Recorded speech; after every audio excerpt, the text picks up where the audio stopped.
This lesson will primarily focus on lens thickness, the most important breakthrough of the 4 new measurements of the LenStar system. LenStar's new capability to measure lens thickness optically and the improved precision of its ACD measurement are key differentiators from previous optical biometers. According to Dr. Jack Holliday, author of the Holliday IOL Consultant, lens thickness is a vital measurement for individuals whose eyes have an axial length of 22 millimeters or shorter. It is crucial to understand the necessity for lens thickness, especially for patients with short eyes. For the new generation of Holliday IOL Consultant and Olsen IOL formulas, lens thickness is mandatory. LenStar is the first optical biometer to measure lens thickness, providing fast, precise, and non-contact measurements.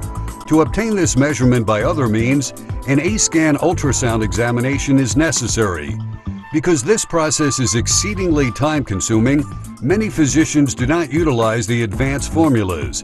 In addition, ultrasound biometry is uncomfortable for the patient. With LenStar's non-contact OLCR technology, the patient never feels a thing.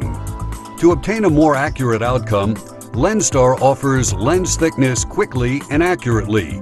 You'll go into surgery comfortable you have precise data, manual quality checks, accurate calculations from the most modern high-tech formulas, and no transcription errors.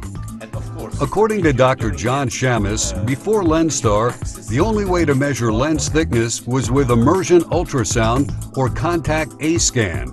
Prior to LenStar, surgeons using optical biometry have had no ability to calculate lens thickness and could not accurately use a 4th-generation formula.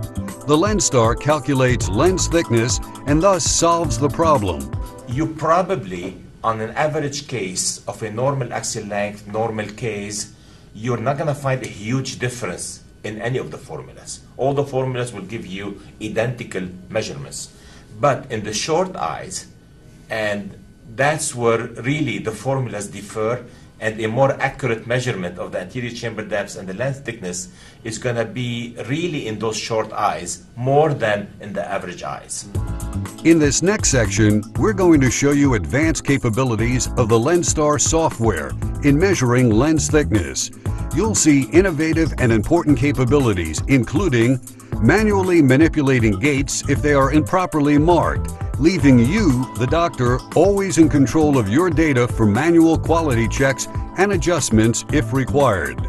Zoom to see the fine detail, enabling even more accurate results. LenStar is the only optical biometer that is capable of capturing lens thickness measurements, an important data point for advanced IOL power calculation formulas such as the Holliday IOL Consultant and the Olsen formula, and is especially important in IOL calculations for hyperopic eyes. This measurement precludes the need for a separate immersion ultrasound procedure and saves valuable time by streamlining your examination process. The measurement range for lens thickness is 0.5 millimeters to 6.5 millimeters. The individual lens thickness measurements are displayed on the results overview page. By selecting any of the lens thickness values, the physician can open a new window displaying all of the individual lens thickness measurements from the biometry acquisition. From this screen, the user may select individual measurements to evaluate independently. Measurement data can be excluded entirely by unchecking the box to the right of the measurements. The lens thickness values may also be excluded individually with a right click of the mouse. Excluded measurements will remain in the database and are not permanently deleted. To manually adjust the lens gates along the A-scan, it is strongly suggested that the user magnify the area intended for manual adjustment. To magnify, simply click on the magnifying glass icon. This will give the mouse cursor the appearance of horizontal arrows pointing left and right. Then simply left-click and hold to highlight the area to be magnified. Letting go of the mouse button will enlarge the highlighted area. After magnification, the area displayed on the screen will only be the